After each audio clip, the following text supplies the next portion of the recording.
It's true. Yes, I have been ill. Very ill. But why do you say that I've lost control of my mind? Why do you say that I am mad? Can you not see that I have full control of my mind?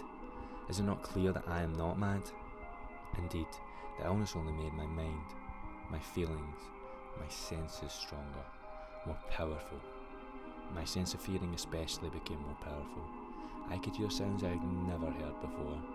I heard sounds from heaven, and I heard sounds from hell. Listen. Listen and I will tell you how it happened. You will see. You will hear how healthy my mind is.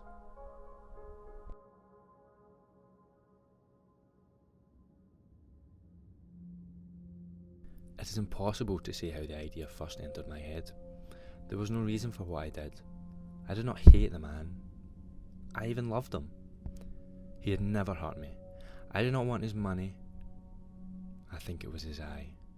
His eye was like the eye of a vulture, the eye of one of those terrible birds that watches and waits while an animal dies, and then fall upon the dead body and pull it to pieces to eat. When the old man looked at me with his vulture eye, a cold feeling went up and down my back. Even my blood became cold.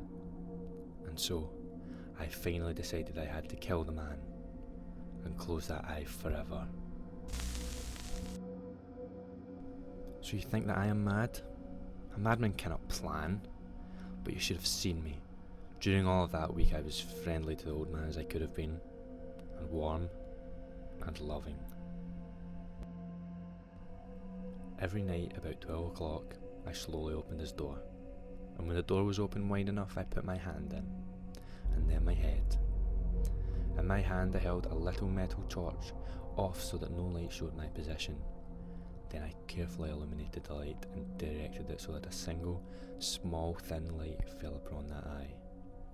For several nights I did this, several long nights. Every night at midnight, always the eye was closed, so it was impossible for me to do the work. For it was not the old man I felt I had to kill, it was the eye, his evil eye.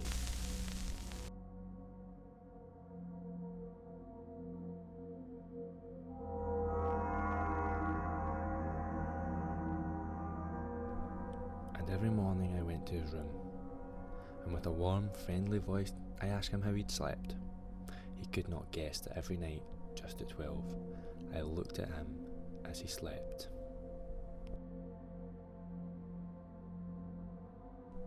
The 8th night I was more than usually careful as I opened the door. The hands of a clock moved more quickly than did my hand. Never before had I felt so strongly my own power. I was now sure of success. The man was lying there, not dreaming that I was at his door. Suddenly, he moved in his bed. You may think I became afraid, but no. The darkness in his room was thick and black. I knew he could not see the opening of the door. I continued to push the door, slowly, softly.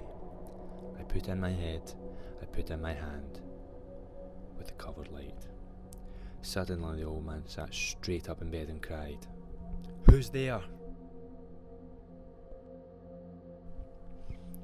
I stood quite still. For a whole hour I did not move, nor did I hear him again lie down in his bed. He just sat there, listening. Then I heard a sound, a low cry of fear which escaped from the old man. Now I knew that he was sitting up in his bed, filled with fear. I knew that he knew I was there. He did not see me there. He could not hear me there. He felt me there. Now he knew that death was standing there.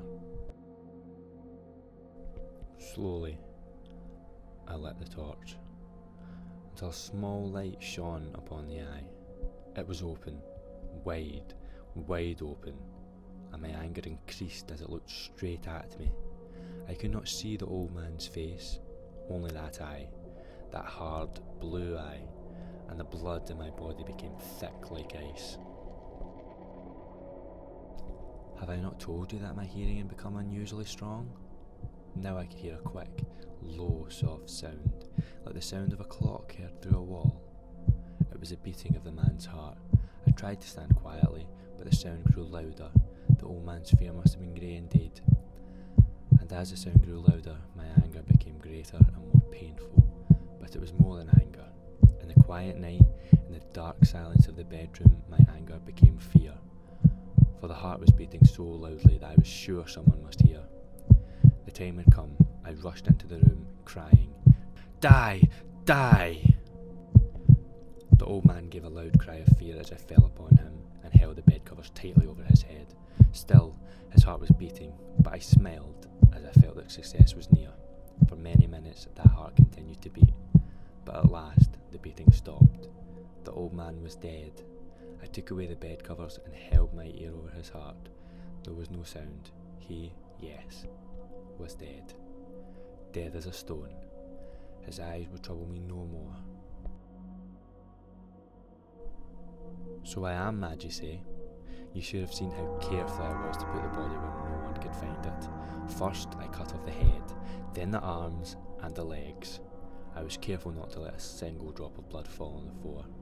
I put the pieces in a bag and took them somewhere I knew they would not be found. I dug a deep hole behind an old building and put the pieces of the body there. Then I filled in the hole, carefully. So carefully that no human eye could see that anything had moved. As I finished this work, I heard a car door close. It was now 4 o'clock in the morning. I had no fear, however, as I went towards the sound.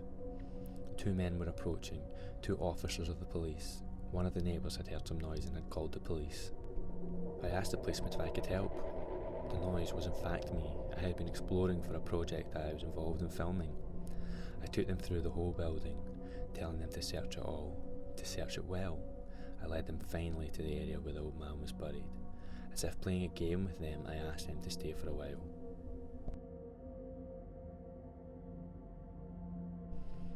My easy, quiet manner made the police believe my story, so they sat talking with me in a friendly way. But although I answered them in the same way, I soon wished that they would go. My head hurt and there was a strange sound in my ears. I talked more and faster. The sound became clearer. Still they sat and talked. Was it possible that they could not hear? No, they heard. I was certain of it. They knew. Now it was they who were playing a game with me. I was suffering more than I could bear from their smiles and from that sound. Louder, louder, louder. Suddenly, I couldn't bear it no longer. I pointed at the floor and cried, "Yes, yes, I killed him. Dig up the floor and you shall see. I killed him." But why does the heart not stop beating?